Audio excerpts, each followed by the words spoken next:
ఈ నెల 28, 29వ తేదీలో జరగనున్న సింహాచలం గిరి ప్రదక్షిణను ప్రతిష్టాత్మకంగా విజయవంతంగా నిర్వహించేందుకు పకడ్బందీ ఏర్పాట్లు చేయాలని రాష్ట్ర హోంమంత్రి వంగలపూడి అనిత అధికారులను ఆదేశించారు. శనివారం కలెక్టరేట్ సమావేశ మందిరంలో ప్రజా ప్రతినిధులు, జిల్లా అధికారులతో కలిసి గిరి ప్రదక్షిణ ఏర్పాట్లపై ఆమె సమీక్షించారు.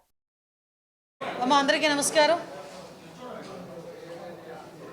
మనకి సింహాచలం లక్ష్మీ నరసింహస్వామి గిరి ప్రదక్షిణ మనందరికీ తెలుసు. ప్రతి సంవత్సరం కూడా చాలా ప్రతిష్టాత్మకంగా, అంగరంగ వైభవంగా, చాలా భక్తిభావంతో చేసే గిరి ప్రదక్షిణ ఈ సంవత్సరం జూలై 28వ తారీఖున రావటం జరిగింది.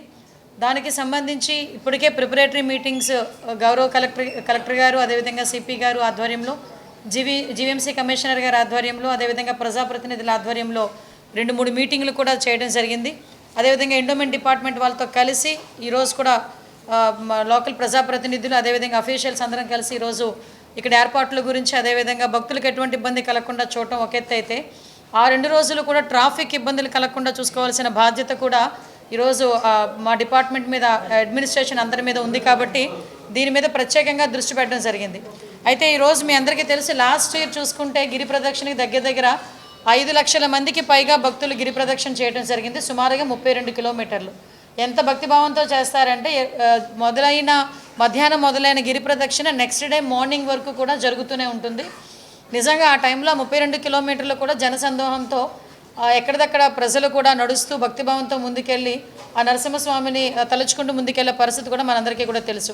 దాని నేపథ్యంలోనే 32 కిలోమీటర్లు ఏదైతే గిరి ప్రదక్షిణ రూట్ ఉందో, ఆ రూట్ ఇప్పటికే డిపార్ట్మెంట్ వాళ్ళు, అదేవిధంగా ప్రజాప్రతినిధులు ఇప్పటికే జాయింట్ ఇన్స్పెక్షన్స్ కూడా చేయడం జరిగింది.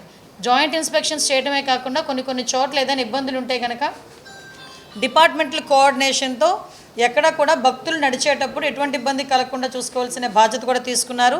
మళ్ళీ ఇంకొక 2 జాయింట్ కమిటీ మీటింగ్స్ కూడా, అంటే ఇన్స్పెక్షన్ కూడా చేసుకొని మిగతా అవన్నీ కూడా ఎక్కడైనా వర్క్ పెండింగ్ ఉంటే కూడా అవి కూడా పూర్తి చేసుకుంటారు. వీటితో పాటు అప్రాక్సిమేట్లీ స్వామివారి రథం మనకి తొలిపావంచ దగ్గర 2 గంటలకి అక్కడి నుంచి స్టార్ట్ అవుతుంది.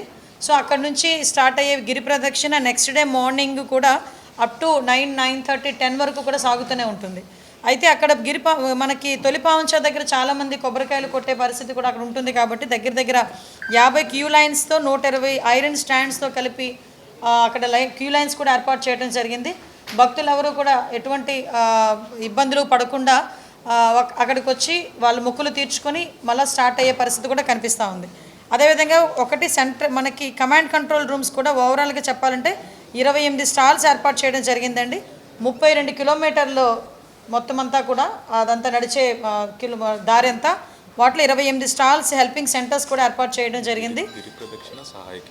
గిరి ప్రదక్షిణ సహాయ కేంద్రాలు అనే పేరు మీద అందులోని administrative side, revenue side, police side, health side, all line departments ఏవైతే ఉన్నారో వాళ్ళందరూ కూడా అక్కడ ఉంటారు. 28 కౌంటర్స్ దగ్గర సహాయ కేంద్రాల్లో అక్కడ కూడా ఉంటారు.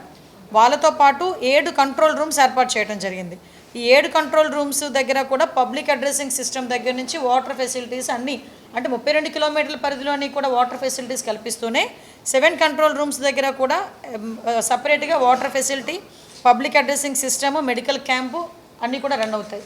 వీటితో పాటు 1 కమాండ్ కంట్రోల్ రూమ్ తొలిపావంచ దగ్గర మనకి కంటిన్యూ 24/7 పనిచేసేటట్టుగా ఒక కమాండ్ కంట్రోల్ రూమ్ కూడా పనిచేస్తుంది.